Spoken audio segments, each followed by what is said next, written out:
the ocean floor here between my garden. Oh, I'm so glad that you found your way here to my grotto. This is my underground cave where I live, and I keep all of the creatures safe here, safe from harm. I see that you are leg walkers. I don't get many of those down here. This is quite a treat. I also notice you have no gills.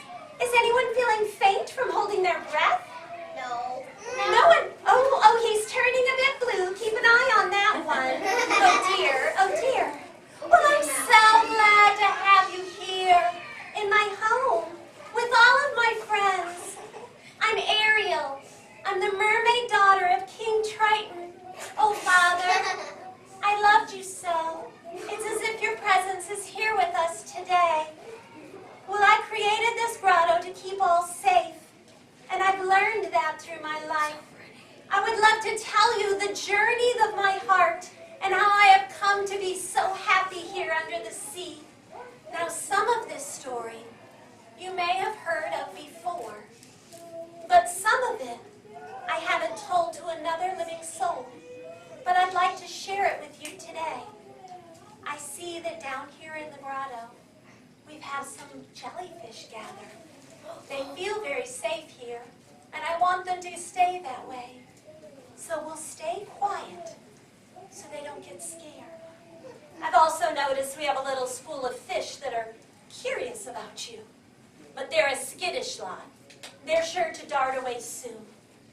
But maybe if we're quiet, they'll feel safe and they'll join in our story. Years ago, the journey of my heart started when I was oh so young, back when my hair was still red, but my heart was very discontent.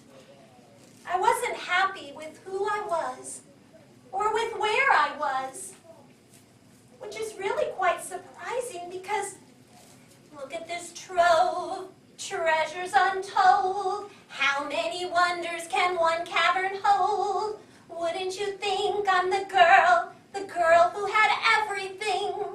I had gadgets and gizmos aplenty. I had who's its and what's its galore. You want thingamabobs? I had 20. But who cares? I don't know. I wanted more. I wanted to go where the people go. Want to see them dancing, walking around on those, what are they called? Feet. Oh, I wanted it so bad. I wanted to be up among the leg walkers so badly that I was willing to trade my voice for a set of legs. You see, I thought that the love of Prince Eric would finally fill all those empty places I felt in my soul, would finally give my heart the joy that it searched for. Now, don't get me wrong. Eric was a wonderful man, but he was only a person, and a person can never truly fill all the places in our soul. We lived his lifetime together, but a lifetime for a human is less than 100 years. A lifetime for us mermaids is thousands of years. So after Eric passed away, I returned down here to the sea, and I had learned that I would never cure the discontentment of my heart by changing who I was. And so I thought, maybe if I follow in the path of my father. King Triton ruled the sea for years and years. And so I took my rightful place here in his throne, and I took up his trident, from which he commanded all. And I would take my commands and send them out to the fish to the right, and they would obey all that I asked. And I would send out commands to the left, and the very seas would listen to me and do my bidding. All of the ocean was my oyster. I had everything I could want, and everything always went my way. But it didn't bring me the joy that I had hoped for. I was still discontent, and I had an emptiness in my soul that I really longed to fill.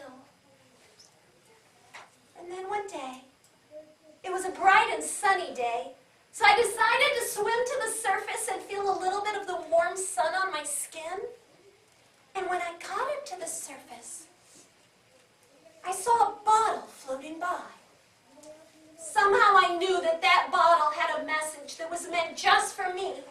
So I swam after it, and I retrieved the bottle. And the message that I read inside, it changed my life in a way that nothing had before. Can I share it with you? Inside the bottle was a note. And on the note I read, "This is how God showed his love among us. He sent his one and only Son into the world that we might live through him." Well, this was a message I had never heard before.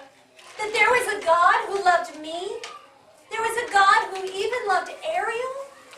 And that he had sent his Son to give me life. Well, I knew that this was the life that I had been looking for in so many other places. And I knew I had to find this Son of God and ask him if I could have that life that he had promised, that God had offered in love to me. So that's what I did. I went out searching for the Son of God. I swam from ocean to ocean. I searched from sea to sea.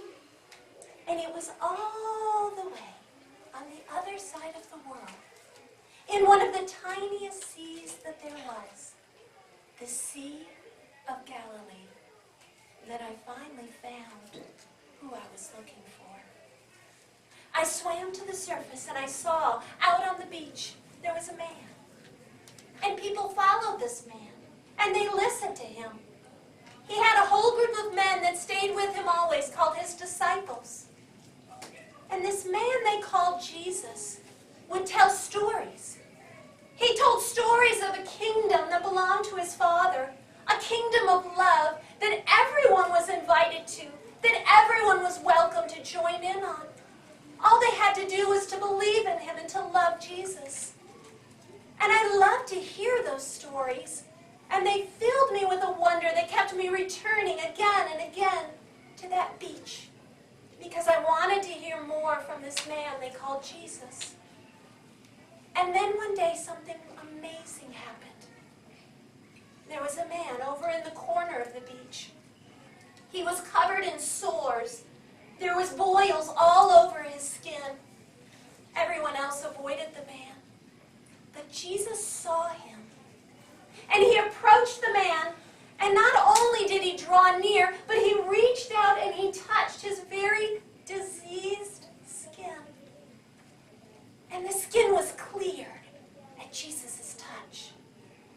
It was as clear as yours and mine.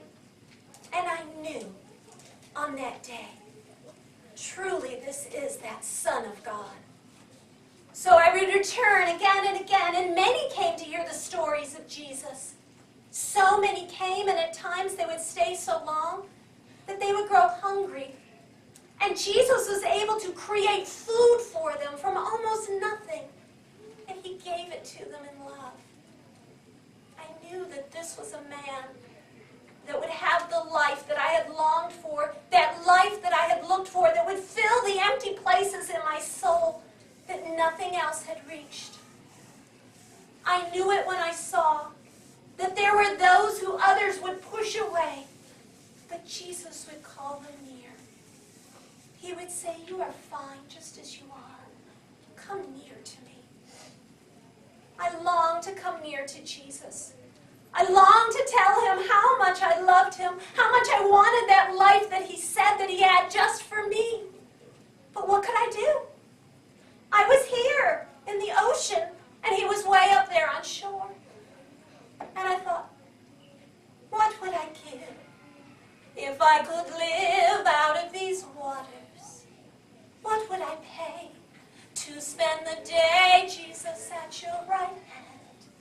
I give my life, I give my soul. I know with you I finally be whole. I just want to be, I just long to be part of your world. And then I found what would work. It was a day where I came to hear more stories from Jesus. And all the crowds were gone, and he was there just with his disciples. and he was talking with the one that they called Peter. Well, Jesus turned to Peter and he said, "Peter, do you love me?" Peter said, "Lord, you know I love you." And Jesus said, "Then Peter, feed my sheep." Jesus said the same message to Peter 3 times. If you love me, you'll feed my sheep. Well, there were no sheep on the beach that day, and that might have been confusing to some, but I had listened to the words of Jesus long enough that I knew this was a man who often spoke in riddles. And I think he did that because he wanted the truth of the love that he was saying to be heard by those who were seeking to know it, earnestly wanted to know of Jesus' truths. So I knew that when he spoke of sheep, he wasn't speaking of real sheep. He was letting Peter know, if you love me, you'll care for those who can't care for themselves. You'll love others, and that's how I'll know that you truly love me. Well, I wanted to let Jesus know that I loved him. I wanted to be able to feed sheep in his name, but I wasn't a land walker. Was there a place for me in this kingdom of love that he talked about?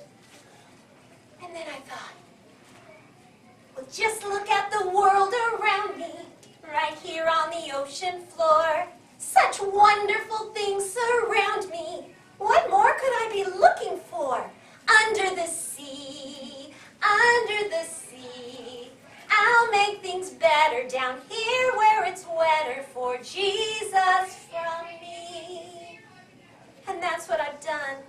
And that's where I've truly learned to have fullness in my heart and contentment in my soul. I feed God's sheep right down here under the sea. And I'll tell you what that looks like. When schools of fish come, I'll swim over to them and I'll tell them the stories that I heard from Jesus. Stories of God's kingdom that's filled with love, that is open to anyone who wants to come. And I feed God's sheep in other ways too. Do you know down here, some of the snails, well, they're just too slow to find food for themselves. So I created these gardens where the snails can live. And there's always plenty of food for them, and it's easy, and they can eat it at their own speed. I feed God's sheep in other ways. Sometimes feeding God's sheep means protecting those who can't protect themselves, like my jellyfish friends. Do you know that there are sharks that want to make jelly sandwiches out of them? I know, it's horrible. So I created this grotto where they can feel safe and free from harm. Sometimes feeding God's sheep, it just means letting people know that they're loved and laughing together and enjoying God's kingdom together. I jump on the backs of the seahorses and we just take off. They swim as fast as they can. We go in and out of reefs, and by the end of the journey we're both laughing and we are having so much fun. And they know they're loved. And I know I'm loved. And we both know that we're loved by God. And it's a wonderful way to feed God's sheep here under the sea. And so I've learned through this journey of my heart the true contentment that I was looking for in my soul. It wasn't going to be found by changing who I was. And to be honest, it was never going to be found by sitting in this throne. My place is not in the throne. The place of the rule of my life belongs to Jesus. I want him in the throne of my life. I want to sit at his feet and be his servant and come to him every day and say, Master, what would you have me do today? How can I love people in your name? How can my heart be filled with the love that comes only from you? And so, down here where it's wetter, I'll make all things better, 'cause I'm part of